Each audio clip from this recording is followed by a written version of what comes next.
பிரியமானவர்களே, இன்றும் தேவாவியானவர் நம்மோடு கூட இடைவிடும்படியாக ரோமருக்கு எழுதின நிருபம் 8ஆம் அதிகாரம் 14வது வசனத்தை வாசிக்கலாம். ரோமருக்கு எழுதின நிருபம் 8ஆம் அதிகாரம் 14ஆம் வசனத்தை வாசிக்கலாம். மேலும் எவர்கள் தேவனுடைய ஆவியினாலே நடத்தப்படுகிறார்களோ அவர்கள் தேவனுடைய புத்திரராயிருக்கிறார்கள். கண்களை ஒரு வினாடி மூடி கர்த்தரை நோக்கி பார்த்து, மகா பரிசுத்தத்தின் ஊற்றுக்கண்ணாகி எங்கள் நல்ல தகப்பனே, நன்றி அறிதலுள்ள உள்ளத்தோடு உம்மை துதிக்கிறோம், ஸ்தோத்திரிக்கிறோம்.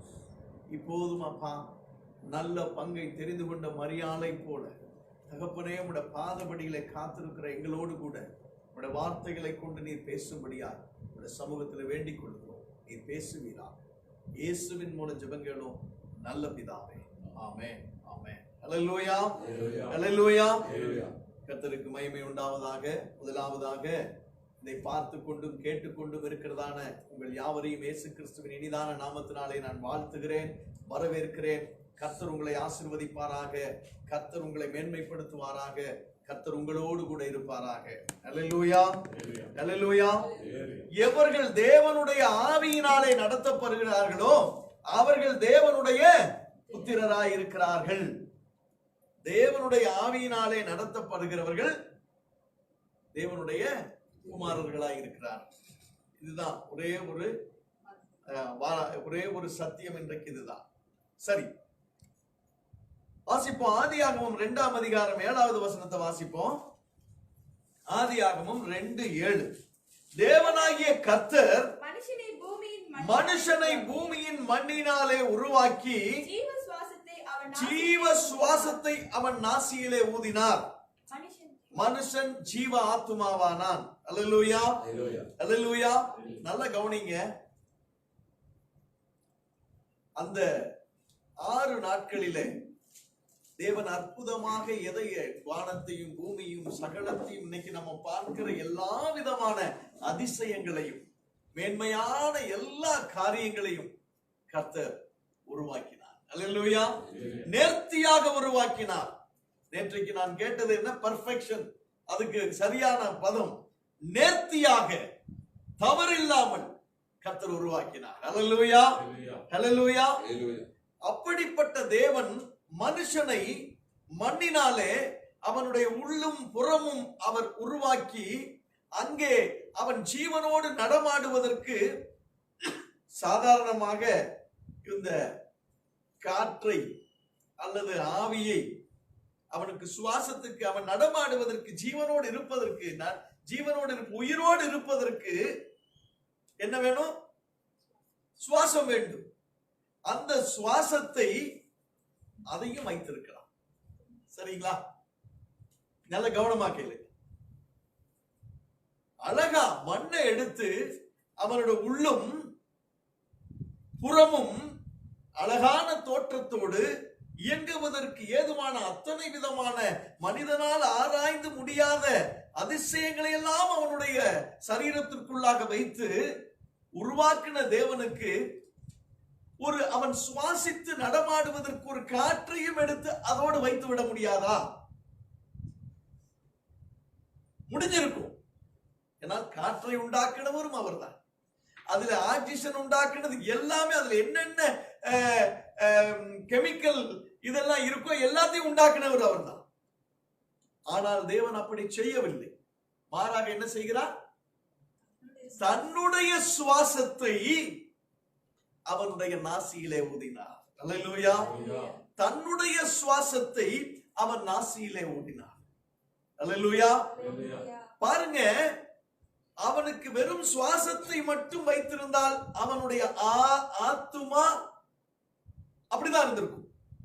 அவனுடைய ஆவி, ஆத்துமா, சரீரம் இதற்குள்ளா இருந்தது. ஆனால் எப்போது தன்னுடைய ஜீவனை அவனுக்கு கொடுத்தாரோ, தன்னுடைய ஜீவ சுவாசத்தை அவனுக்குள்ளாய் ஊற்றினாரோ, அப்பதான் அவன் ஜீவாத்துமாவாகிறான். அல்லேலூயா, அல்லேலூயா. கர்த்தருக்கு மகிமை உண்டாவதாக.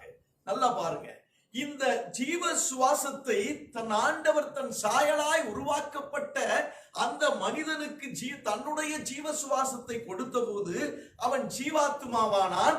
அவருடைய ஆவி, நல்லா பாருங்க, அவர் தேவனுடைய ஆவி அவனுக்குள்ளாய் ஊற்றப்பட்டது. ஆக தேவனுடைய ஆவி அவனுக்குள்ளாய் ஊற்றப்பட்டது நிமித்தமாக தேவனுடைய ஆவியினால் அவன் நடத்தப்பட்டவனாயிருக்கிறான், நடத்தப்படுகிறவனாயிருக்கிறான். அல்லேலூயா, அல்லேலூயா. ஆக தேவனுடைய ஆவியினால் அவன் நடத்தப்பட்டதினாலே அவன் தேவனுக்கு புத்திரன் என்று எண்ணப்பட்டவனாயிருந்தான். அல்லேலூயா, அல்லேலூயா. நல்ல கவனிங்க, நுணுக்கமாக இருக்கிற காரியம். ஆக தேவனால் கொடுக்கப்பட்ட, தேவனால் ஊற்றப்பட்ட அந்த ஜீவ ஆத்துமா, அந்த தேவ ஆவி அவனுக்குள்ளாய் இருந்து நடத்துகிற வரையிலும் அவன் தேவனுடைய புத்திரனாயிருந்தான். ஹல்லேலூயா, ஹல்லேலூயா.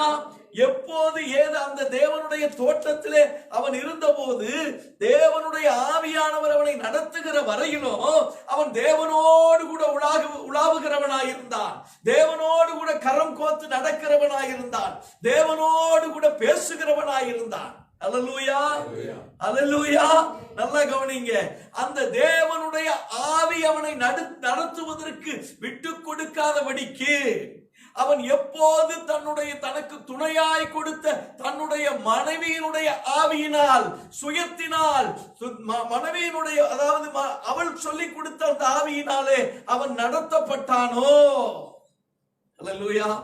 நல்லா கவனிங்க, தேவனுடைய ஆவியினால் நடத்தப்படுகிற வரைக்கும் அவனுக்கு என்ன இருந்தது? தேவனோடு உறவு இருந்தது. ஆனால் ஒரு சின்ன சபலத்தில அவன் என்ன செய்து விட்டான்? தன் மனைவியினுடைய ஆவியினால் நடத்தப்படுகிற ஒரு அனுபவத்துக்குள்ளாய் வந்து விட்டான். அல்லேலூயா. அப்படி தன்னுடைய மனைவியினுடைய ஆவியினால் நடத்தப்பட்டதின் காரணமாக அவன் என்ன செய்கிறான்? கீழ்ப்படியாமை என்கிற பாவத்திற்குள்ளாய் வருகிறான். ஆக மனுஷனுடைய ஆவி எப்போது நடத்துகிறதோ, மனுஷனுடைய ஆவி நடத்துகிறது, அவனா சுயமா நடத்தல. தேவனுடைய சாயலாய் இருக்கிறவன், தேவனுடைய சாயலாய் சிருஷ்டிக்கப்பட்டவன், நிச்சயமா அவனுடைய ஆவி நல்ல ஆவியாத்தான் இருக்கணும். அல்லேலூயா. எப்போது அவன் இப்படிப்பட்ட ஆவிக்குள்ளாய் கடந்து வருகிறானோ, அவன் சுய ஆவி எங்கிருந்து வருது? சுய ஆவி எங்கிருந்து வந்துச்சு? ஏவாளுக்கு அவனிடத்திலிருந்து வரவில்லை.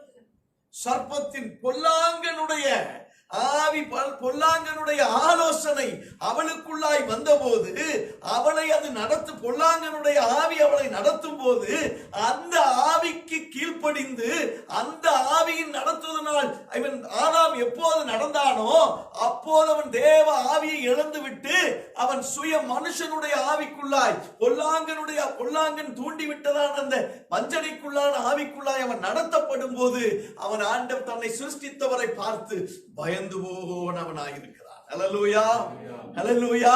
இரண்டாவது என்ன செய்கிறான்? சிருஷ்டிகரை பார்த்து கரங்கோத்து நடந்து கொண்டிருந்தவன், அவரோடு பேசிக் கொண்டிருந்தவன், அவரோடு ஐக்கியம் பாராட்டி கொண்டிருந்தவன் என்ன செய்கிறான்? ஓடி ஒளிந்து கொண்டவனாய், தன்னை ஒளித்துக் கொண்டவனாய் இருக்கிறான். அல்லேலூயா, அல்லேலூயா. அடுத்ததாக அவனுடைய இன்னொரு ஆலோசனை பாருங்க. ஆண்டவர் சொல்லுகிறார்கள், ஆதாமே நீ எங்கப்பா இருக்க? என்னப்பா நான் வேண்டான்னு சொன்னது நீ செஞ்சியா? நான் செய்யல. எவ்வளவு அழகா அவனுடைய புத்தி எப்படி போகுது பாருங்க. நான் செய்யல, நீர் எனக்கு கொடுத்த அவள் தான் அவளுடைய ஆலோசனை. யார நேரடியா குற்றம் சாட்டுகிறான்? தன்னை சிருஷ்டித்தவரை குற்றம் சாட்டுகிறான். அல்லேலூயா. பொல்லாங்கனுடைய ஆவி எப்படி நடத்துகிறது?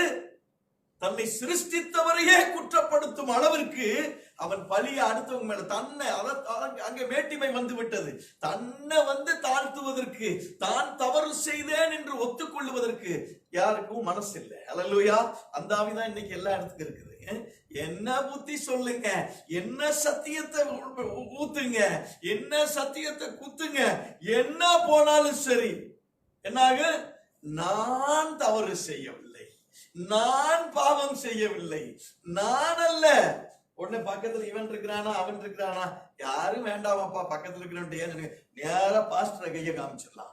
பாஸ்டர் தான் எதையோ பேசுறாரு, ஆண்டவர் தான் அவன் குற்றம் சாத்தினா, நீர் எனக்கு துணையாக, அதனால பாஸ்டர் தலையில போட்டுடலாம். இந்த ஆள் தான் தேவையில்லாம எதையோ கண்டுபிடிச்சிட்டு வந்து பேசுறாயா, நம்மளை குற்றம் சொல்றான். ஆக தேவ ஆவியினால் நடத்தப்படுகிற வரையிலும் அவனிடத்துல என்ன இருந்தது? தேவனுடைய சாயல், நன்மை செய்கிற சாயல், அது மட்டுமே இருந்தது.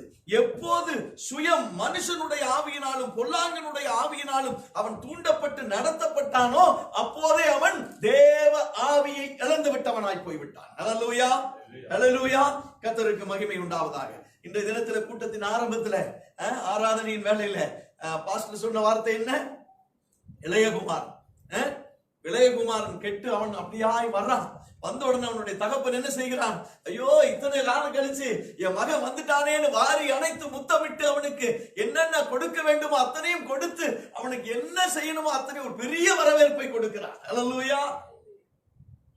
தகப்பனிடத்திலே தேவ அன்பு, தேவ ஆவி இருந்ததுனாலே எந்த சூழ்நிலையிலே வந்தாலும் கூட தன் மகனை வாரி அணைத்துக் கொள்ளக்கூடிய அன்பு அவனிடத்திலே காணப்பட்டது. அல்லேலூயா, அல்லேலூயா. ஆனால் தேவனுடைய ஆவியற்றவனாக மூத்தவன் இருந்திருக்கிறான், மூத்த குமாரன். அல்லேலூயா. என்னன்னு இவனுக்கு போய் இதெல்லாம் செய்யறதா? ஒரு பொறாமை, ஒரு முறுமுறுப்பு அவனுக்குள்ளாய் வருகிறது. அப்போது தகப்பனிடத்திலே இருந்த தேவ ஆவி அவனிடத்திலே இல்லை. அல்லேலூயா. ஆக எவரிடத்தில் தேவனுடைய ஆவி இல்லையோ அவர்களிடத்திலே முறுமுறுப்பும், குறை சொல்லுதலும், பொறாமையும் இருக்கும். அல்லேலூயா, அல்லேலூயா. கர்த்தருக்கு மகிமை உண்டாவதாக. அடுத்ததாக இன்னொரு உதாரணத்தை சொல்றேன். அது நம்ம ஆபேல், காயின், அண்ணன் தம்பி 2 பேர் தான் அவர் குடும்பத்துல. காயினுக்கு தேவாவி இல்லை. ஆகவே அவனுக்கு கொலை எரிச்சலும், முகநாடி வேறுபட்ட எரிச்சல் உண்டானது, பொறாமை உண்டானது, கொலை செய்ய வேண்டும் என்கிற ஆத்துரம், அகோரம், இவைகள் எல்லாம் இருந்து அவனை கொலையை செஞ்சிட்டான்.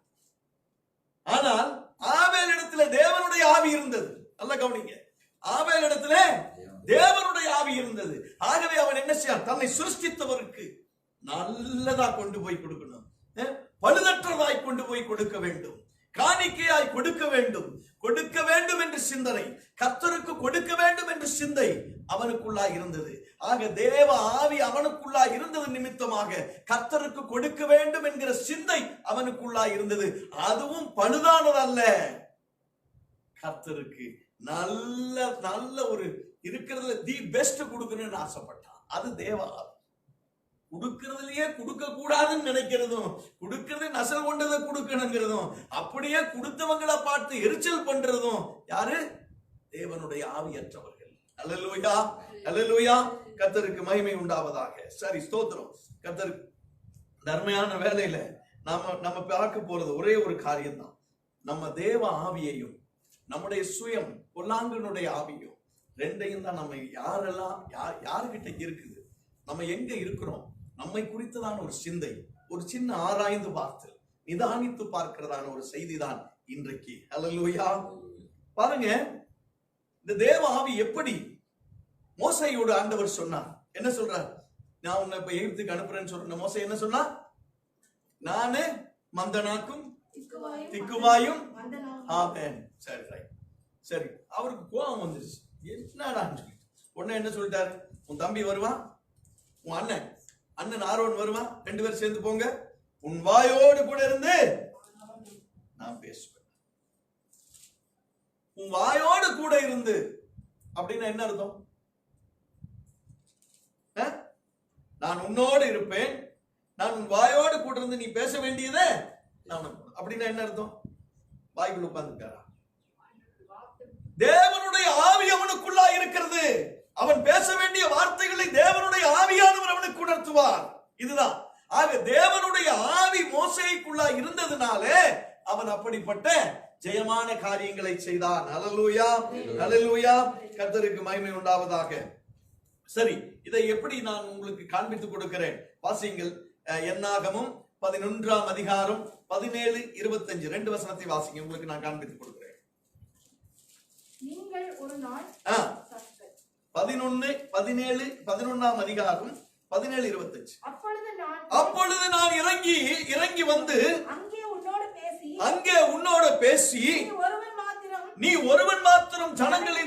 பாரத்தை சுமக்காமல் உன்னோடு கூட அவர்களும் இதை சுமக்கும்படிக்கு உன்மேல் இருக்கிற தேவ ஆவியை அவர்கள் மேலும் வைப்பேன். ஹல்லேலூயா.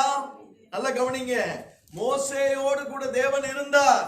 மோசே சகல ஜெயத்தையும் ஜெய வீரனாக அவன் கடந்து வந்தான். அதற்கு காரணம் என்ன?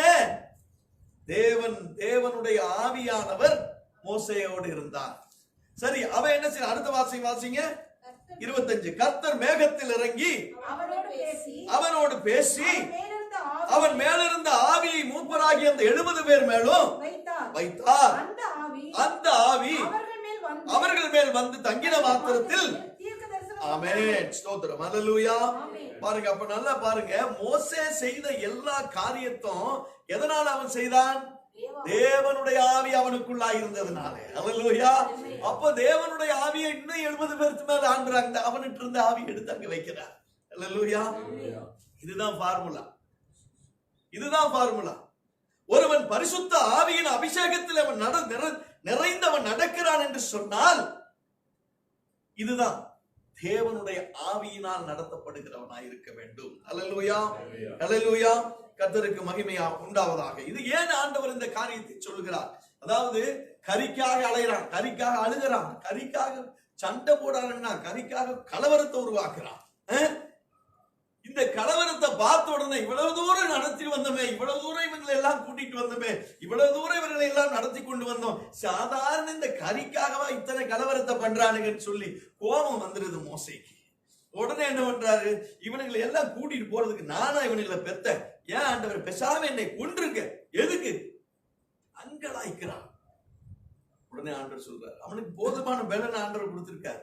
ஆனாலும் அவனிடத்துல அந்த நேரத்துல அவனுடைய சுயம் பேசுது. ஹல்லேலூயா. சரி, ரைட், நீ பேசுனது போதும், நிறுத்து, இந்தா உன்னோட ஆவியை எடுத்து இன்னும் 70 பேருக்கு கொடுக்குறேன் போ, இல்லையா? ஆக தேவனுடைய ஆவி அது அவன் மேல் இருந்தது நிமித்தமாகத்தான் அவன் அப்படியான பெரிய காரியங்கள் அவன் செய்ததை பார்க்கிறோம். இன்னும் தேவனுடைய ஆவி என்ன செய்தது? யாத்திராகமம் 31 அதிகாரம் 3, 4, 5 வசனங்கள்.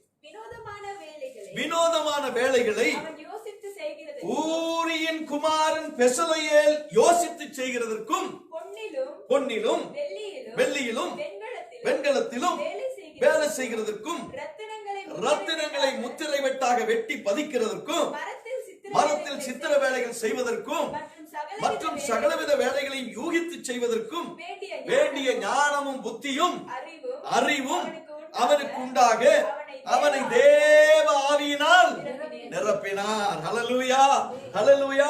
கர்த்தருடைய வேலைகளை ஞானமாய் செய்வதற்கு, கர்த்தருடைய காரியங்களை ஞானமாய் செய்வதற்கு, குடும்ப காரியங்களை ஞானமாய் விசாரிப்பதற்கு, சபை காரியங்களை ஞானமாய் செயல்படுவதற்கு, ஊழியத்தை ஞானமாய் நிறைவேற்றுவதற்கு தேவனுடைய ஆவி இருக்க வேண்டும்.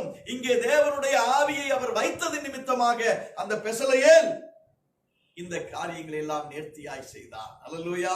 தேவனுடைய ஆவி இருக்கிறவங்க தான் தேவனுடைய புத்திரராய் இருக்க முடியும். ஹல்லேலூயா. ஆக தேவ ஆவி எப்படியாய் வருகிறதுன்னு பாருங்க. அடுத்ததாக வாசிப்போம் 35, 33 யாத்திராகமத்துல.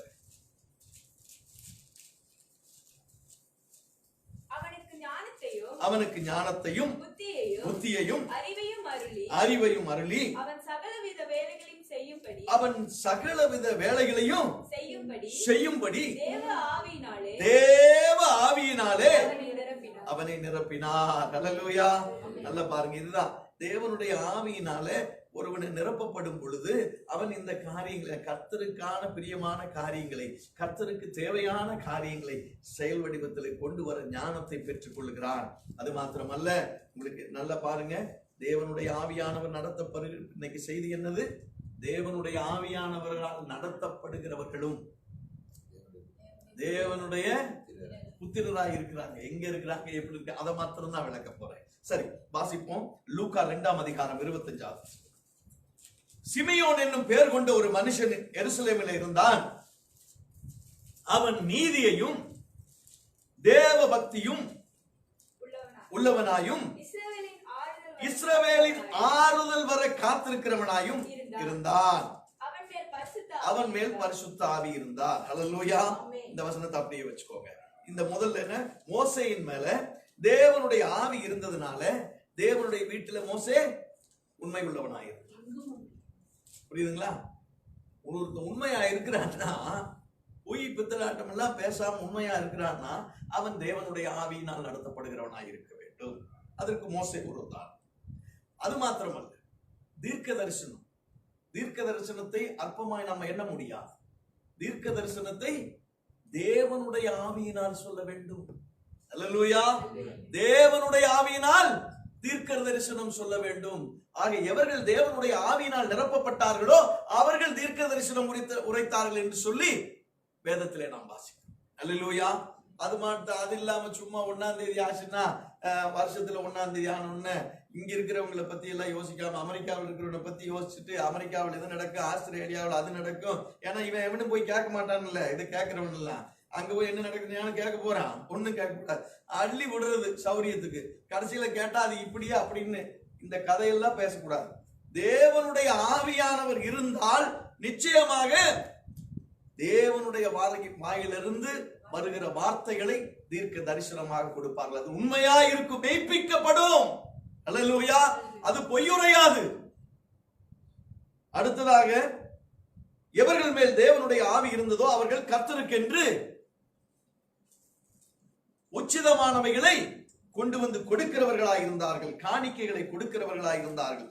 எவர்கள் மேல் தேவனுடைய ஆவி இருந்ததோ அவர்கள் கர்த்தருடைய வேலைகளை செய்வதற்கு ஞானம் உள்ளவர்களாய் இருந்தார்கள். அல்லேலூயா.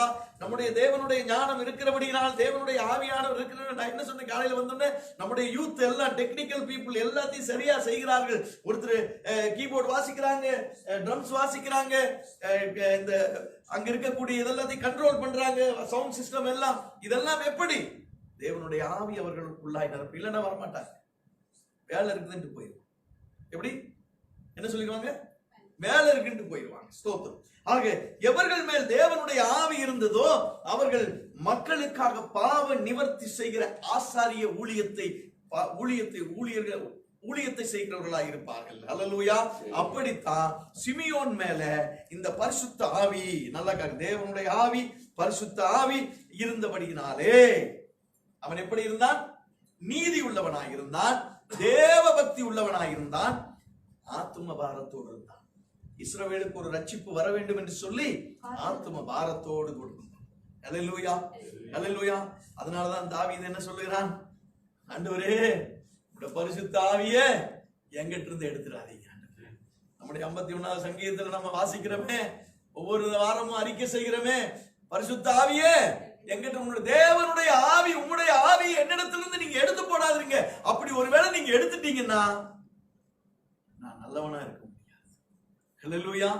நான் நல்லவனா இருக்க முடியாது, நான் துன்மார்க்கனாக இருக்க முடியும். ஏன்னா துன்மார்க்கனுடைய ஆலோசனைகள் தான் நான் நடக்க வேண்டியது இருக்கும். துன்மார்க்கன் யாரு? பொல்லாங்க, சத்ருனுடைய ஆலோசனையில் நடக்கிறவனாக இருப்பேன். ஆக தேவனுக்கு எதிராக நான் இருப்பேன். ஆகவே இந்த பரிசுத்த ஆவியை என்னிடத்திலிருந்து எடுத்துடாதீங்க. அல்லேலூயா. அது மாத்திரமல்ல பிரியமானவர்களே, தேவனுடைய ஆவி அவனுக்குள்ளா இருந்தது நிமித்தமாகத்தான் அவன் சிங்கத்தையும் கரடியையும் கோலியாத்தையும் அவன் அப்படியாய் கொன்று போட்டான். எல்லாம் வாயெல்லாம் பிளந்து போட்டான் இல்லையா? தேவனுடைய ஆவி அவனுக்குள்ளா இருந்ததுனாலே. அதனால எப்போது இப்படிப்பட்ட தேவனுடைய ஆவியுடைய தாவீது எப்போது தன்னுடைய மனுஷ ஆவியில, பொல்லாங்கனுடைய ஆவியில, சுயத்தின் ஆவியில, இச்சையின் ஆவியில தேவ ஆவியை ஒதுக்க தள்ளிட்டு எப்ப அவன் முற்பட்டானோ அப்பவே அவன் பாவம் செய்தவனாகிவிட்டான். அல்லேலூயா. அல்லேலூயா. ஆக பிரியமானவர்களே, நம்முடைய சுய ஆலோசனை, நம்முடைய சொந்த யோசனை இருந்தா எது கொண்டு போய்விடும்? பாவம் செய்வதற்கு கொண்டு போய்விடும். அல்லேலூயா. அது மாத்திரமல்ல பிரியமானவர்களே, யோசேப்பு என்ற இந்த மனுஷனை தெரியும், யோசேப்புங்கிற வாலிபனை குறித்து தெரியும். தேவ ஆவி அவன் மேல் இருந்ததுனாலதான் அவன் பொல்லாப்புக்கு விலகுகிறவனாய் இருந்தான். அல்லேலூயா. அல்லேலூயா. அது மாத்திரமல்ல, தேவனுடைய ஆவி அவனுக்குள்ள இருந்ததுனாலதான் சொப்பனங்களுக்கு அவன் விளக்கம் சொல்லுகிறவனாய் இருந்தான். அது மாத்திரமல்ல, பார்வோனும் கூட அவனை குறித்து இவனை போல தேவனுடைய ஆவியை பெற்ற மனுஷன் ஒருவனும் இல்லை என்கிற சாட்சியை பெற்றான். அல்லேலூயா. கர்த்தருக்கு மகிமை உண்டாவதாக. அது மாத்திரமல்ல, தேவனுடைய ஆவி அவனுக்குள்ளாய் இருந்ததினால், தேவனுடைய ஆவி அவனுக்குள்ளாய் இருந்ததினால் தன் குடும்பத்தாரை விசாரிக்கிறவனாயிருந்தான். அல்லேலூயா. தன் குடும்பத்தாரை விசாரிக்கிறவனாயிருந்தான், தன் சகோதரர்களை விசாரிக்கிறவனாயிருந்தான். நல்லா கவனிங்க. ஒரு சகோதரர் 5 குடும்பத்துல 5 பேர் இருப்பாங்க, இல்ல 10 பேர் இருக்கிறா, 4 பேர் இருக்கிறான்னு. ஒருவன் பெரிய கலெக்டர் ஆயிட்டான்னா, ஒருத்தர் 2 3 பசங்க கொஞ்சம் படிக்காம அப்படி இல்லாம போயிட்டான்னா அவன் இவனை தம்பினே சொல்ல மாட்டான், அல்லது இந்த தம்பி அண்ணன்னே சொல்ல மாட்டான். இதுதான் உலகத்தின் உண்மை, சுயத்தின் ஆவி. ஆனால் தேவனுடைய ஆவி இருந்தால் அவன் எந்த நிலவரத்திலே இருந்தாலும் அவனை நேசிக்கிற ஒரு அனுபவம். அல்லேலூயா. அவனை தாங்குகிற ஒரு அனுபவம், அவனை நேசிக்கிற ஒரு அனுபவம். இதுதான் தேவனுடைய ஆவி. தேவனுடைய அல்லாத ஆவி மற்றவர்களை குற்றம் சொல்லுவதும் குறை சொல்லுகிறதுமாயிருக்கும். 5 விரல் ஒண்ணா இருக்கா? 5 விரல் ஒண்ணா இருக்கா? எல்லாம் பெருசு சிறுசு குறைகள்னா இப்ப நீட்டம் எல்லாமே இருக்கத்தான் செய்யுது. நீட்டமா இருக்கிறது மட்டும் மத்ததை பார்த்து குறை சொல்ல முடியுமா? ஏன்னா உன் நீட்டத்துக்குள்ள எத்தனை மேடு பள்ளம் இருக்குதுன்னு யாருக்கு தெரியும்? ஆண்டவருக்கு மட்டும்தான் தெரியும். ஆக தேவனுடைய ஆவி இருக்கும் என்று சொன்னால் இளையகுமாரன் கெட்டு போய் வந்தவனாய் இருந்தாலும் அவனை தேற்றி அரவணைக்கிறதா இருக்கும், ஆறுதல் சொல்லுகிறதா இருக்கும்.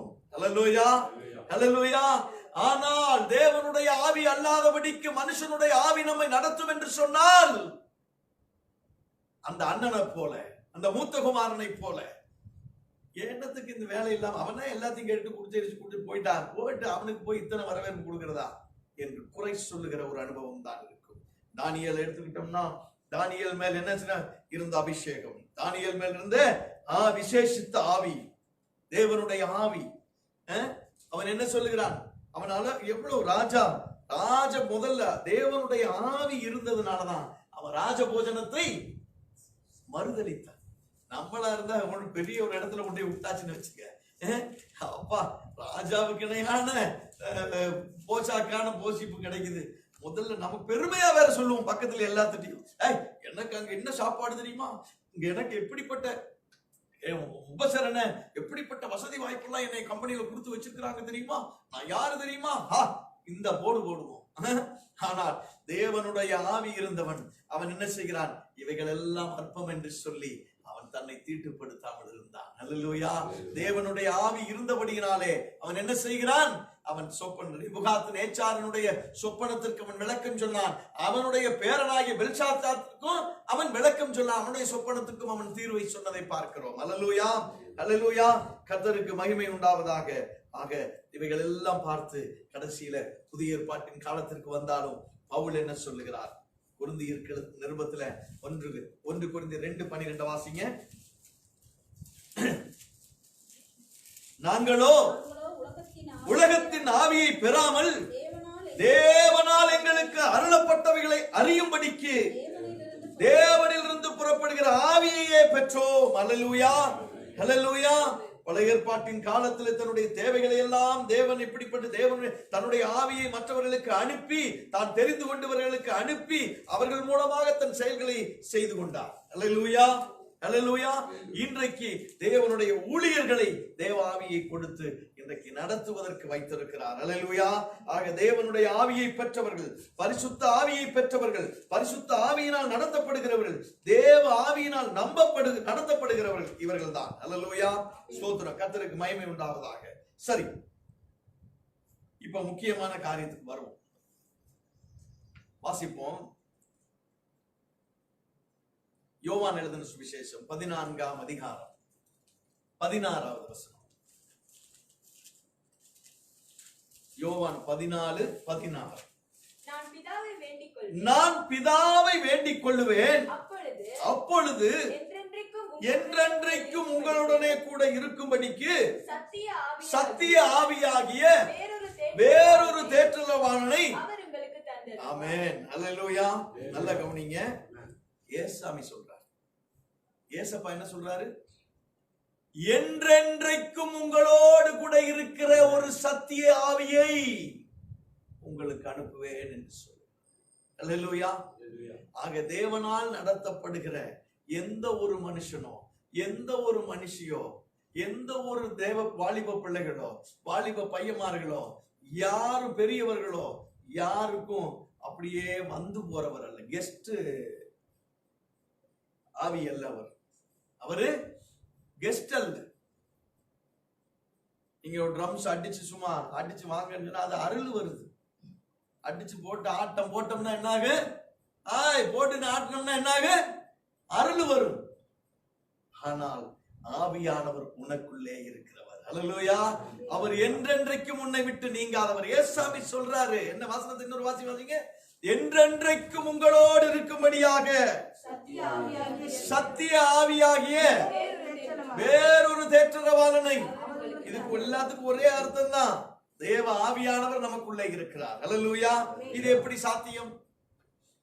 எப்படி சாத்தியம்? என்னங்க எல்லாம் இப்படின்னா, நீங்க ட்ரம்ஸ் அடிக்கும் போதுதான் வர்றாரு அவரு, நீங்க வேற எப்படிங்க அவருக்குள்ளே உங்களுக்குள்ளே இருக்கிறாரு, இப்படி எல்லாம் கேள்வி கேட்டீங்கன்னா என்ன பதில் சொல்றது? வாசிப்போம். 1 கொரிந்தியர் 3ஆம் அதிகாரம் 16ஆவது வசனம். நீங்கள் தேவனுடைய ஆலயமாய் இருக்கிறீர்கள் என்றும் தேவனுடைய ஆவி உங்களில் வாசமாய் இருக்கிறார் என்றும் அறியாது இருக்கிறீங்களா? இந்த கேள்விக்கு இதுதான் பதில். நீங்கள் தேவனுடைய ஆலயமாய் இருக்கிறீர்கள், தேவனுடைய ஆவியானவர் உங்களிலே வாசமாய் இருக்கிறார். அல்லேலூயா. இந்த வெளிப்பாடு எப்பொழுது வரும்? உங்க மூச்சில, பேச்சில, ஊனில, உயிரில, எல்லாத்திலையும் தேவ ஆவியானவர் உங்களோடு இரண்டரை கலந்திருக்கிறார். அல்லேலூயா. இது எப்பொழுது வெளிப்படுகிறது? இப்ப நான் காண்பித்து கொடுத்ததான உதாரணங்களின் வாயிலாக. மோசேயோடு கூட இருந்தார், யோசுவாவோடு கூட இருந்தார், காலேபோடு கூட இருந்தார், யோசேப்போடு கூட இருந்தார், தானியேலோடு கூட இருந்தார், இவர்கள் எல்லாம் பெசலெயோலோடு கூட இருந்தார். தேவனுடைய ஆவி அவர்களுக்குள்ளா இருந்த போது அவர்கள் நன்மையானவைகளை செய்தார்கள், தேவனுடைய எதிர்பார்ப்புகளை பூர்த்தி செய்தார்கள், தேவனுடைய ஆசைகளை பூர்த்தி செய்தார்கள், தேவன் விரும்புகிற விருப்பத்திலே தன்னுடைய வாழ்க்கையை நடத்தி கொண்டிருந்தார்கள். அல்லேலூயா, அல்லேலூயா. ஆக பிரியமானவர்களே, ஒரே ஒரு காரியம், தேவனுடைய ஆவி இனி உங்களுக்கு நான் காண்பித்து கொடுக்கிறது 2 செய்தி தான். நீங்களும் நானும் தேவனுடைய ஆவியினால் உண்மையிலுமே நடத்தப்படுகிறோமா, அல்லது பாஸ்டர் பாட்டு பாடின உடனே எமோஷனல், நான் எல்லாம் ஆட்டம் போட்டுட்டு பரிசுத்தாவி வந்துட்டு அப்புறம் போயிடுச்சு அப்படின்ற ஒரு நிலையில இருக்கிறோமா? இதுதான் இன்னைக்கு உங்களுக்கு நான் காண்பித்து கொடுக்கிறேன். வேற ஒண்ணுமே கிடையாது. தேவனுடைய ஆவியானவர் யாரிடத்தில் இருந்ததோ அவர்கள் எப்படி இருந்தாங்க, இதெல்லாம் உங்களுக்கு காண்பித்து கொடுத்துட்டேன் இல்லைங்களா? இப்போ நம்மளை குறிச்சு நிதானித்து பார்ப்போம். பவுல் சொன்னாரு, பவுல் வந்தாரு, பவுல் போனாரு, ஏசாயா வந்தாரு, ஏசாயா தொட்டாரு, ஏசாமி வந்தாரு போனாரு, இப்படியே சொல்றதுல பிரயோஜனம் இல்லை. நீயும் நானும் என்ன சொல்றோம்? நீயும் நானும் எதை வாழ்ந்து கொண்டிருக்கிறோம்? நீயும் நானும் கர்த்தருக்கு பிரியமானதை செய்கிறோமா? தேவனுடைய ஆவி உன்னிலும் என்னிலும் வாசமா இருக்கிறதா இல்லையா என்கிறதை நிதானித்து பார்க்கிறவர்களா இருக்க வேண்டும் பிரியமானவர்களே. இதுதான் நமக்கு ஆண்டவர் இன்னைக்கு சொல்லுகிற காரியம். வாசிப்போம். ரோமர் 5:5. மேலும் நமக்கு அருளப்பட்ட பரிசுத்த ஆவியினாலே தேவ அன்பு நம்முடைய இருதயங்களே ஊற்றப்பட்டிருக்கிறபடியினால். அல்லேலூயா.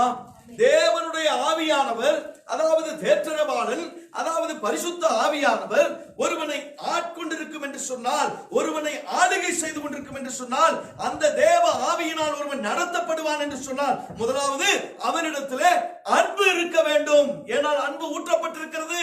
தேவனுடைய ஆவி அன்பு உள்ளது இல்லைங்களா? அன்பில்லாதவன் தேவனை அறியான். தேவன் அன்பாகவே இருக்கிறார். அல்லேலூயா. தன்னுடைய ஜீவனை கொடுத்த அன்பு, உன்னையும் என்னையும் மீட்டுக் கொள்வதற்காக எந்த ஒரு பிரதிபலனையும் பாராதபடிக்கு தன்னுடைய ஒரே குமாரனை கொடுத்து ரத்தம் சிந்த வைத்து அத்தனை அவர், அதாவது இந்த ஏசி இல்லைன்னா இருக்க முடியல. ஃபேன் போட்டா கூட ஃபேன் வேண்டாம், ஏசி இருந்தா நல்லா இருக்கும் நினைக்கிறேன். நான் தான் வேற ஒன்றும் இல்லை, உங்களை சொல்லுன்னு நினைக்கிறாரு. இப்படி எல்லாம் இருக்கிறோம். ஆனால் அந்த கல்வாரி சிலுவையில உனக்காகவும் எனக்காகவும் அந்த கொடும் வெயிலில அத்தனை கசகடிகளாலும் தன்னுடைய சரீரத்தினுடைய ஒவ்வொரு இடத்திலையும் அத்தனை காயம்பட்டு அத்தனை ரத்த துளிகள் சிந்த சிந்த உனக்காகவும் எனக்காகவும் சிலுவையில தொங்கினாரே. அந்த தியாகம், அதுதான் அன்பு. உண்மையில எம்மேல வச்சிருக்கிற அன்பு அது. ஆக தேவனுடைய ஆவியினால் நடத்தப்படும் என்று சொன்னால் அந்த அன்பு உனக்குள்ளாயும் எனக்குள்ளாயும் இருக்கும். அல்லேலூயா. அந்த அன்பு உனக்குள்ளாயும் எனக்குள்ளாயும் இருந்திருந்தால் குடும்பத்திலே அன்பு செலுத்துவோம். முதலாவது எங்க அது வரும்? எங்க அபியாசப்படுத்துவோம்? குடும்பத்திலே. மனைவி கணவனோடு கூட அன்பாக இருப்பாள். அவனோட நினைச்சா சண்டை போட மாட்டான். ஒரு ஊழியக்காரர் சொன்னார், நான் சொல்லல, ஒரு ஊழியக்காரர் சொன்னார். என்ன சொன்னார் தெரியுங்களா? ரோட்ல போறவனை எல்லாம் மனைவி என்ன செய்வா? பால்காரர் வந்தாரு, காய்கறிக்காரர் வந்தாரு, வண்டிக்காரர் வந்தாரு, இப்படி எல்லாம் ரொம்ப மரியாதையா சொல்லுவான். ஆனா வீட்டுக்காரனை மட்டும் என்ன வந்தையா போன வந்தான் போனா இப்படி பேசுற குடும்பத்தை தான் நிறைய பாக்குறேன். நல்லா கவனிச்சு பாரு.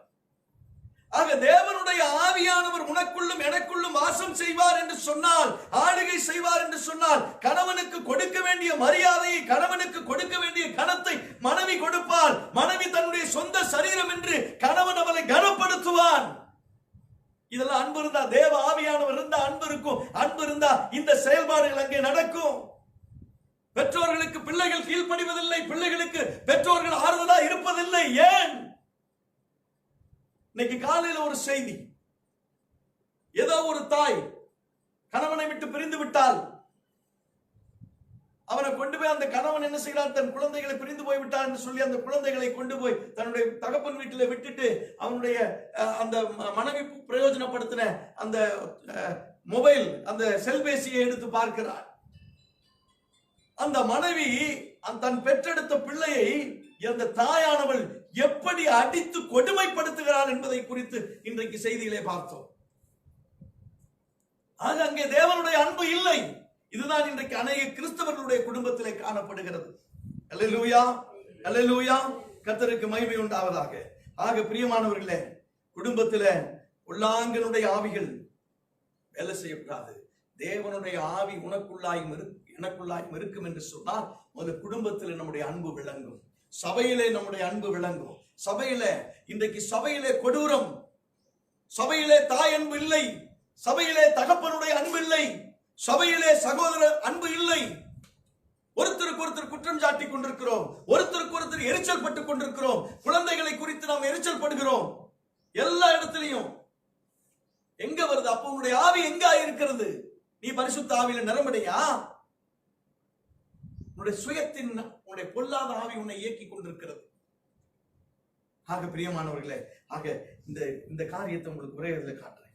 நமக்கு தேவனுடைய ஆவி நமக்குள்ளாய் இன்னைக்கு இருக்கிற உனக்கும் எனக்கும் இருக்கணும்னா என்ன இருக்கணும்? நீடிய சாந்தம் இருக்க வேண்டும். பொறாமைப்பட மாட்டார்கள், தற்புகழ்ச்சி அடைய மாட்டார்கள், இருமாப்புள்ளவர்களாய் இருக்க மாட்டார்கள், அயோக்கியமானதை செய்ய மாட்டார்கள், தீங்கு செய்ய நினையார்கள், அநியாயத்தை வெறுத்து நியாயத்தில் மகிழ்ச்சியுடையவர்களாய் இருப்பார்கள். அன்பு சகலத்தையும் தாங்கும், சகலத்தையும் சகிக்கும், சகலத்தையும் நம்பும்.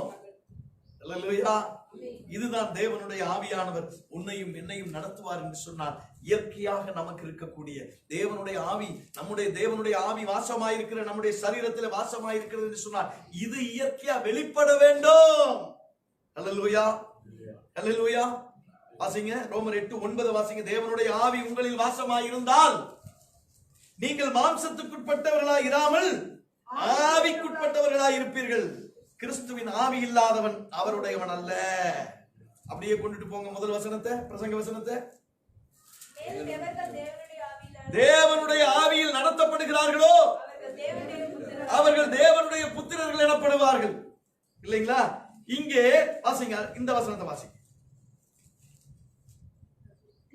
கிறிஸ்துவின் ஆவி இல்லாதவன், தேவனுடைய ஆவி இல்லாதவன் அவருடையவன் அல்ல. அல்லேலூயா. இதுதான் ஃபார்முலா, இதுதான் கரெக்டா. ஆரம்பத்துக்கும் முடிவுக்கும் இதுதான் முடிச்சு, இதுதான் சங்கிலி பிணைப்பு. ஆக மாம்சத்தின்படி நடக்கிறவர்கள் மாம்சத்துக்குரியவைகளே சிந்திக்கிறார்கள். அல்லேலூயா. ஆவியானவர் நமக்குள்ளே இருந்தால் நம் ஆவிக்குரியவைகளை சிந்திப்போம். அல்லேலூயா, அல்லேலூயா.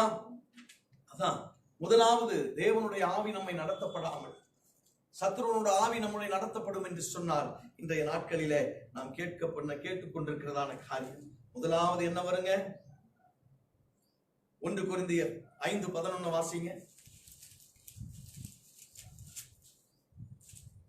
நான் உங்களுக்கு எழுதுகிறது என்னவென்றால், சகோதரன் எனப்பட்ட ஒருவன் ஆமென் விபச்சாரக்காரனாயாவது, பொருளாசைக்காரனாயாவது, விக்கிரகாரனாவது, உதாசீனாகவாவது வெறியனாவது கொள்ளைக்காரனாவது பாருங்க. இதோடு நிறுத்தி.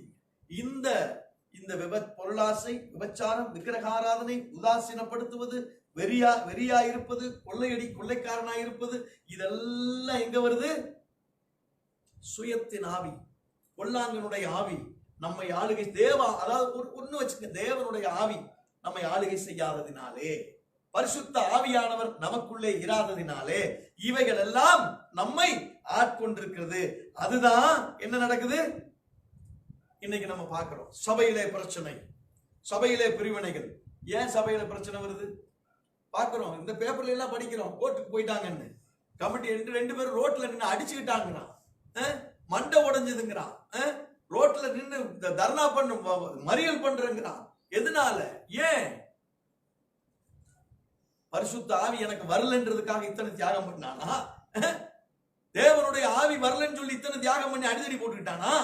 இல்ல, அவனுக்குள்ளா இருப்பது பொருளாசை, அவனுக்குள்ளா இருப்பது பண ஆசை. இந்த பண ஆசையே சகலத்துக்கும் வேறாய் இருக்கிறது. ஆகவேதான் அங்க அடிதடி, பிரச்சனை, சண்டை, சச்சரவு, ரத்தம் சிந்துதல் இத்தனையும் அங்கே இருக்கிறது. இவன் எவனாவது ஒருத்தன் தேவனுடைய ஆவியால் நடத்தப்படுகிறான் என்று சொல்ல முடியுமா? முடியாது. கேவலமாக இருக்கிறது. சமுதாயம் கேட்டால் கிறிஸ்துவை குறித்து என்ன நினைப்பார்கள், கிறிஸ்தவனை குறித்து என்ன நினைப்பார்கள் என்கிறதான கிஞ்சித்தும் அவர்களுக்கு தேவனுடைய பயம் அவர்களுக்கு இல்லை. தேவனுக்கு முன்பாக துணிகரமாய் எதிர்த்து நிற்கிற ஒரு அனுபவம். கர்த்தர் வீட்டை கட்டுகிறார். நீதிமொழிகளில் சொல்லப்பட்டிருக்கிறது. சங்கீதத்தில் என்ன சொல்ல? கர்த்தர் வீட்டை கட்டுகிறார். நீதிமொழிகளில் என்ன சொல்லப்படுது? பொருளாசைக்காரன் வீட்டை கலைக்கிறான். பொருளாசைக்காரன் குடும்பத்தை கலைக்கிறான். மாமியாரும் சரி, மாமனாரும் சரி, இன்னைக்கு எத்தனை குடும்பத்துல மருமக இதை கொண்டு வரல, அதை கொண்டு வரலன்னு ஸ்டவ் வெடிக்க வைக்கிறாங்க. கட்டி எழுப்பப்பட்ட குடும்பத்தை இன்றைக்கு கலைத்து போடுகிறவர்கள் பொருளாசை. அங்கே தேவனுடைய ஆவி இல்லை. ஆனால் கர்த்தரோ தேவனுடைய ஆவியா இருந்து அங்கே வீட்டை கட்டுகிறவராயிருக்கிறார். அல்லேலூயா, அல்லேலூயா. கர்த்தருக்கு மகிமை உண்டாவதாக. அது மாத்திரமல்ல பிரியமானவர்களே, இன்றைக்கு கடுமையான ஒரு காரியத்தை நான் சொல்ல வேண்டும். சாமுவேல் என்ற ஊழியக்காரன் எவ்வளவு தியாகமான ஊழியக்காரன். கர்த்தரோடு கூட, கர்த்தருக்கு இளம் வயதிலே கூட கர்த்தருடைய சத்தத்தை கேட்டவன். கர்த்தர் அவனுடைய பேரை சொல்லி கூப்பிட்டார். அல்லேலூயா. சாமுவேலே, சாமுவேலே என்று அவன் சிறு பையனாய் இருக்கும் பொழுது கூப்பிட்டார். அல்லேலூயா. அப்படிப்பட்ட ஒரு தேவ ஆவி ஆளுகை செய்ததான சாமுவேல் என்கிற ஊழியக்காரனுடைய பிள்ளைகள் என்ன செய்தார்கள்? வாசிங்க, 1 சாமுவேல் 8:3 வாசிங்க. சாமுவேலுடைய குமாரர், ஆனாலும் சாமுவேலுடைய குமாரர் அவன் வழிகளிலெல்லாம் நடக்காமல் பொருளாசைக்கு சாய்ந்து பரிதானம் வாங்கி நியாயத்தை புரட்டினார்கள். இதுல சாமுவேலோட குரு ஏலியையும் சேர்த்திக்கிங்க. அவன் பிள்ளைகளும் அப்படித்தான். இன்னைக்கு நடந்து கொண்டிருக்கக்கூடிய ஊழியங்கள் தியாகமாய் கடந்த காலங்களிலே கஷ்டத்திலும் நஷ்டத்திலும் பாடுகளிலும் உபத்திரவங்களிலும் துக்கத்திலும் கர்த்தருடைய சத்தியத்தை தெரு தெருவாக வீதி வீதியாக ஊராக எடுத்து சென்று ஊழியத்தை நிறைவேற்றின மிகப்பெரிய ஸ்தாபனங்களுடைய இந்த ஊழியக்காரர்களுடைய பிள்ளைகள் இன்றைக்கு எப்படி இருக்கிறார்கள்? இன்னைக்கு பாருங்க, வாட்ஸ்அப்ல யூடியூப்ல பேஸ்புக்ல எல்லாம் போட்டு ஊழியக்காரன் பையன் இந்த லட்சணத்தில் இருக்கிறான், இந்த பிள்ளை இந்த லட்சணத்தில் இருக்குதுன்னு சொல்லிட்டு என்ன பண்றாங்க? மானத்தை வாங்குறாங்க. இதுக்கெல்லாம் என்ன காரணம்? பணம், பணம், பணம், பண ஆசை. பொருளாசை நிமித்தமாக இவர்கள் அத்தனை பேரும் பிசாசனுடைய வஞ்சகமான பழக்க வழக்கங்களுக்கு தங்களை ஒப்பு கொடுத்து தங்களுடைய அவயங்களை பாழாக்குகிறவர்களாக இருக்கிறார்கள். சாட்சியை கெடுத்துக் கொண்டவர்களாக இருக்கிறார்கள். அல்லேலூயா. அதனால ஜெபிக்கும் போது ஊழியர்களுக்காகவும் தியாகத்தோடு செய்த ஊழியர்களுக்காகவும் இன்றைக்கு இப்படியா இருக்கிற ஊழியருடைய பிள்ளைகள் எல்லாம் தங்களை கர்த்தருடைய தேவ ஆவி ஆளுகை செய்யும்படியாக இன்னைக்கு ஜெபிக்கிறதுல ஜெபிக்கணும். அல்லேலூயா. ஆக பிரியமானவர்களே, இதற்கு மேல நான் அதிகமா உள்ள போக விரும்பல. ஆகவே இங்கே தேவனுடைய ஆவி ஒருவரை நம்மை நடத்தும் என்று சொன்னார். தேவ கனிகள் இருக்க வேண்டும். அல்லேலூயா. நமக்கு அந்த 6 கனியும் நம்ம இருக்குதோ இல்லையோ கரெக்டா வரும். சொல்லுங்க, ஆவி சொல்லுங்க. அன்பு, சமாதானம், சந்தோஷம், நீடிய பொறுமை, தயவு, நற்குணம், விசுவாசம். இதெல்லாம் இருக்குதோ இல்லையோ தப்புன்னு வந்துடும் நமக்கு. இவைகள் இருக்க வேண்டும்.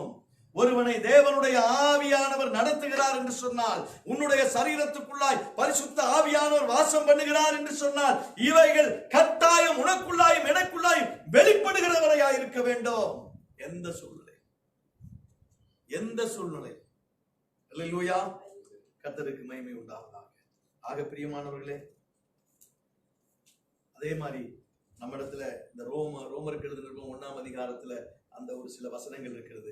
அநியாயம், வேசித்தனம், துரோகம், பொருளாசை, குரோதம், பொறாமை, கொலை, வாக்குவாதம், வஞ்சகம், வன்மம், புறங்கூறுதல், தேவ பகைஞர், துராக்கிரகம் பண்ணுதல், அகந்தை, வீம்பு, பொல்லாத சிந்தை, முடிச்சு போடுறது, கீழ்ப்படியாதவர்கள், உணர்வில்லாதவர்கள், உடன்படிக்கை மீறுவர்கள், சுவாப அன்பில்லாதவர்கள், இணங்காதவர்கள், இரக்கமற்றவர்கள், இவர்கள் அத்தனை பேரும் தேவனுடைய ஆவி.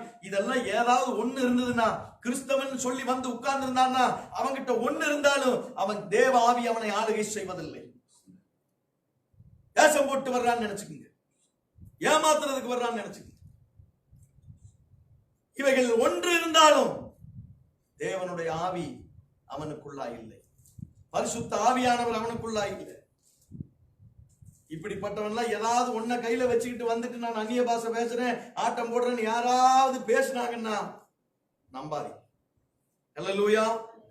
ஆக இதை எதை நமக்கு இன்னைக்கு ஆண்டவர் நமக்கு இதை பார்த்து கொண்டிருக்கிற உங்களுக்கும், இதை கேட்டுக்கொண்டிருக்கிற உங்களுக்கும், இதை சொல்லுகிற எனக்கும் எப்பவுமே செய்தி இங்க மட்டும் இல்லை, இங்கேயும் சேர்ந்துதான். ஆக பிரியமானவர்களே, இதுல எது நம்ம கிட்ட இருக்குது? தேவனுடைய ஆவி நமக்குள்ளாய் வாசம் பண்ணுகிறார் என்று சொன்னார். இதுல ஒண்ணு இருந்தாலும் நம்ம கிட்ட தேவ ஆவியானவர் இருக்க மாட்டார். அவருக்கு ரொம்ப சூடு சொரணை எல்லாம் ரொம்ப ஜாஸ்தி. நம்மள மாதிரி தப்பு பண்ணிக்கிட்டே இருப்போம், அவர் இரக்கம் உள்ளவர், உருக்கம் உள்ளவர்னு சொல்லிட்டு பண்ணிக்கிட்டே இருப்போன்றதில்லை. உன்னையும் என்னையும் விட்டு இந்த வேண்டாத வெறுப்பற்ற இந்த காரியங்கள், விரும்பத்தகாத காரியங்கள் இருக்கும் என்று சொன்னால், பரிசுத்த ஆவியானவர் இந்த ஆலயமாகிய நம்முடைய சரீரத்திலே வாசம் பண்ண மாட்டார். பிரியமானவர்களே, அல்லேலூயா, அல்லேலூயா. ஆக அப்புறம் ஆண்டவர் வெளியில் நின்று தான் கண்ணீர் விடுவார், கதவை தட்டிட்டு, ஏப்பா ஏப்பா இப்படி இருக்கிற. என்ன சொல்லுவோம், எல்லா வீட்லயும் நிறைய இருக்கும், கதவு பக்கத்துல ஒரு படத்தை ஒட்டி வச்சிருப்போம் இல்லையா? ஏசுசாமி கையில ஒரு கோலோட வந்து கதவை தட்டுவார். நீ தாள் போட்டவை திறக்குவியா? திறக்க மாட்டிய, ஸ்ட்ராங்கா போட்டிய. அவர் தட்டிக்கிட்டே இருப்பார். இதுதான் ஒவ்வொருவருடைய தேவ ஆவி நடத்தப்படாத ஒவ்வொரு கிறிஸ்தவன் என்று அடையாளப்படுத்தி கொண்டிருக்கிற மனிதர்களிடத்திலே காணப்படுகிறதான பெரிய கொடுஞ்செயலாக இருக்கிறது. பிரியமானவர்களே, ஆகவே என் அன்பு சகோதரனே, சகோதரியே, என் அன்பு பெற்றோர்களே, என் அன்பு பிள்ளைகளே, இன்றைக்கு தேவனுடைய ஆவியானவர் உனக்கும் எனக்கும் சொல்லுகிறது, மாம்சத்திலே பிழைக்கிறவன் சாவான். அல்லேலூயா. மாம்சத்தின்படி பிழைக்கிறவன் சாவான். தேவ ஆவி ஊற்றப்பட்டு ஜீவாத்துமாவா இருந்த ஆதாம் எப்பொழுது மாம்சத்தின்படி தன்னை ஆட்படுத்திக் கொண்டானோ அவன் மரித்து போனவனாய் போய்விட்டான். அல்லேலூயா. இயேசுவானவர் எப்பொழுது தேவ ஆவியினால் நடத்தப்பட்டாரோ, பரிசுத்த ஆவியினால் அவர் எப்போது நடத்தப்பட்டாரோ, எத்தனை சோதனை வந்த போதும் அவர் பாடுகளை சகித்தது மாத்திரமல்ல, உயிரோடு அவருக்கு மரணம் இல்லை. அல்லேலூயா, அல்லேலூயா. அவருக்கு மரணம் இல்லை, மரணம் அவரை மூடிக்கொள்ளவில்லை, மாறாக அவர் உயிரோடு எழுந்தார். அல்லேலூயா. ஆக நீயும் நானும் உயிரோடு எழும்புகிற ஒரு அனுபவம், தண்ணீரில் மூழ்கி ஞானஸ்தானத்தை பெற்றுக்கொண்டோம், ஆகவால் பாவத்துக்கு மரித்து நீதிக்கு பிழைத்திருக்கிறோம் என்கிற ஒரு அனுபவம் மாத்திரம் போதும் என்று நினைத்து விடாதீர்கள். என் அருமை பெற்றோர்களே, என் பிள்ளைகளே, என் சகோதர சகோதரிகளே, இன்றைக்கு கர்த்தருடைய ஆவியானவர் உன்னையும் என்னையும் ஆளுகை செய்கிறார் என்று சொன்னால், உனக்குள்ளாய் இந்த பரிசுத்தம், இப்படிப்பட்ட நற்கிரியைகள் இருக்க வேண்டும். இந்த பொல்லாத துர்க்குணங்கள் நம்மை விட்டு அகல வேண்டும். அப்பொழுதுதான் நாம் என்ன செய்ய முடியும்? ஆவிக்குள்ளாய் நாம் இருக்கிறோம், ஆவிக்குள்ளாய் நாம் உயிர் பிழைத்தவர்களாய் இருப்போம். அல்லேலூயா, அல்லேலூயா. கர்த்தருக்கு மகிமை உண்டாவதாக. ஆக பிரியமானவர்களே, இந்த நாளிலே கர்த்தர் நம்மோடும் உன்னோடும் என்னோடும் பேசுகிற, இதை பார்த்து கொண்டும் கேட்டுக்கொண்டிருக்கிற ஒவ்வொருவரோடும் பேசுகிற காரியம் இது ஒன்றுதான். நீயும் நானும் ஆவிக்குள்ளாய் பிழைக்கிறவர்களாய் இருப்போம். தேவ ஆவியானவருக்குள்ளாய் பிழைப்பவர்களாய் இருக்கோம். ஆக மாம்சத்துக்காய் பிழைக்கிறவர்களாய் இல்லாதபடிக்கு ஜாக்கிரதையோடு நம்முடைய ஆவிக்குரிய வாழ்க்கையை காத்துக்கொள்ள கர்த்தர் நமக்கு உதவி செய்வாராக.